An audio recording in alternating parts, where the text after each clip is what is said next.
Have you ever wondered if the person you call yourself is actually just a collection of survival strategies?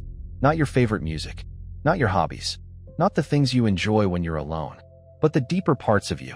The way you react when someone criticizes you, the way you constantly overthink conversations, the way you struggle to trust people, the way you always feel responsible for everyone else's emotions. What if those things were never your true personality? What if they were simply adaptations, solutions your mind created long ago to help you survive? Most people spend their lives believing they know exactly who they are.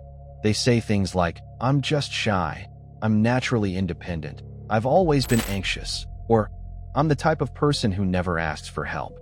These statements feel true because they have been repeated so many times that they become part of a person's identity.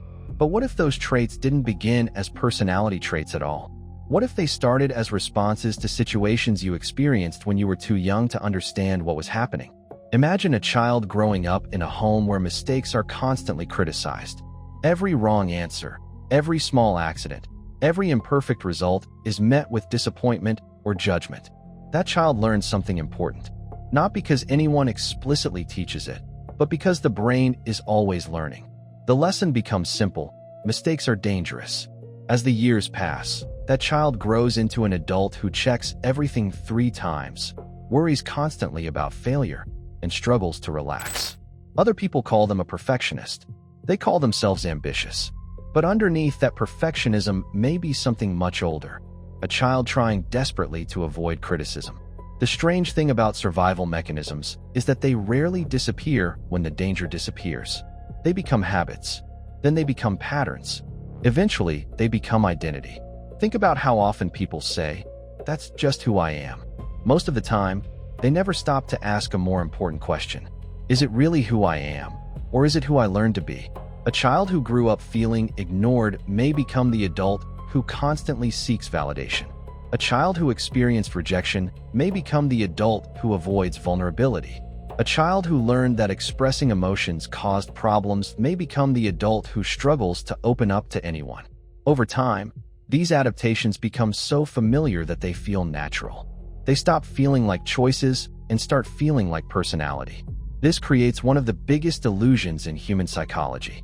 We mistake adaptation for identity. Imagine wearing a heavy coat every day during a harsh winter. The coat protects you from the cold. It keeps you alive.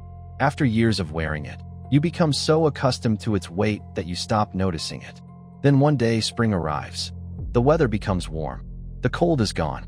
Yet you continue wearing the coat because it feels normal. You have forgotten what life feels like without it. Many people are doing exactly this emotionally.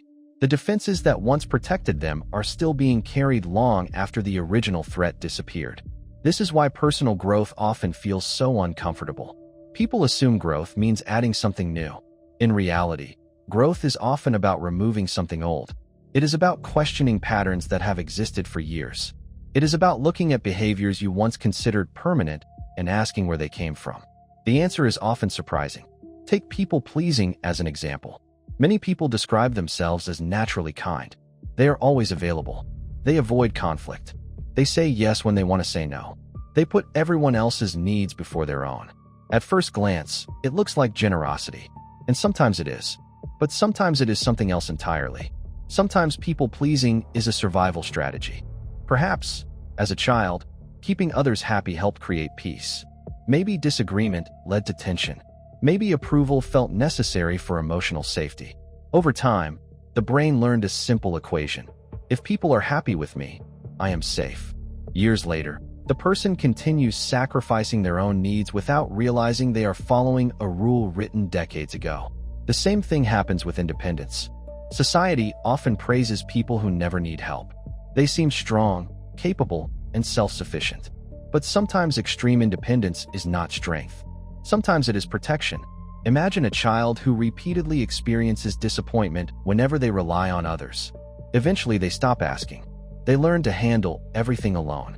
As an adult, they pride themselves on needing nobody. Yet beneath that independence may be an old fear whispering.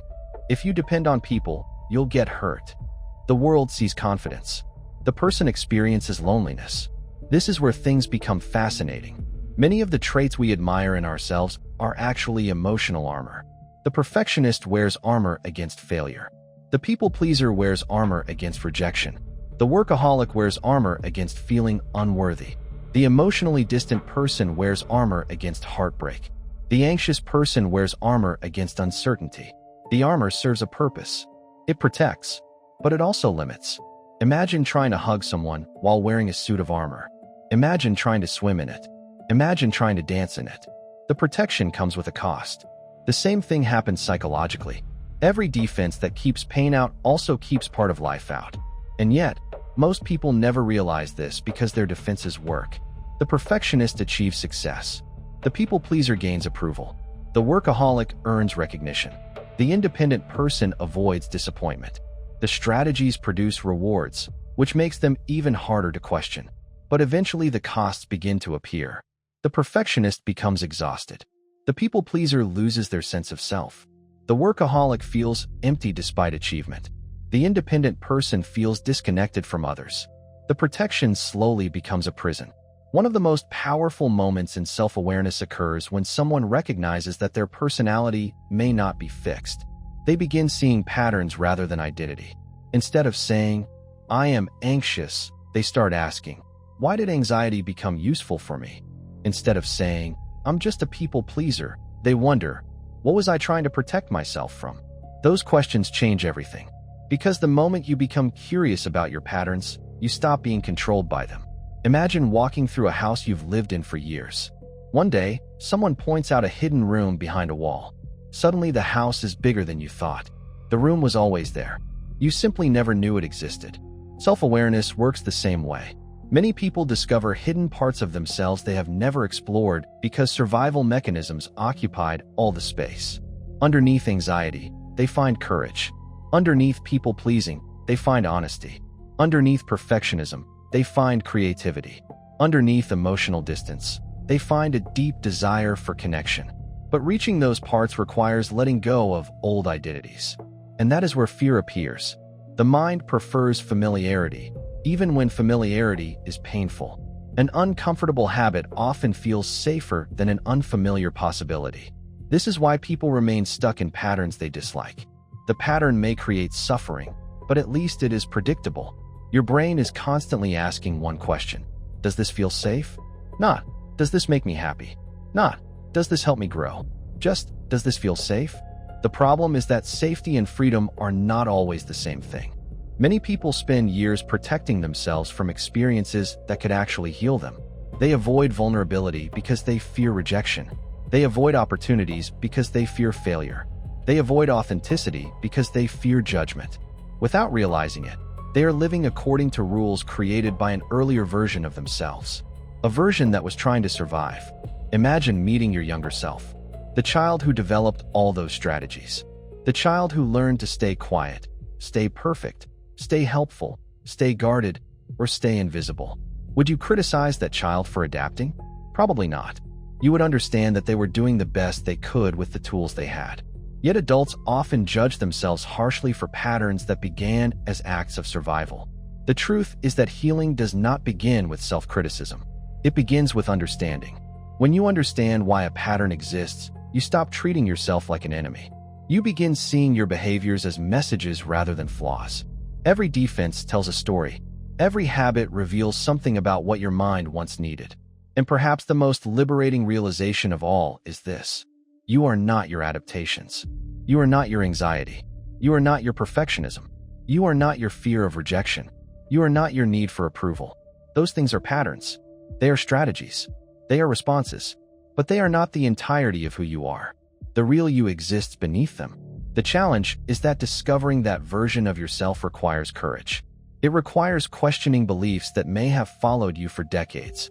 It requires stepping outside familiar roles and asking uncomfortable questions. Who would I be if I no longer needed this defense? Who would I become if fear stopped making my decisions? What parts of myself have been waiting underneath the armor all along? Most people never ask those questions. They spend their lives carrying emotional luggage they packed in childhood. They become so accustomed to the weight that they forget it can be set down. But the moment you realize that your personality is not a finished product, something changes. The walls begin to crack. Possibilities appear.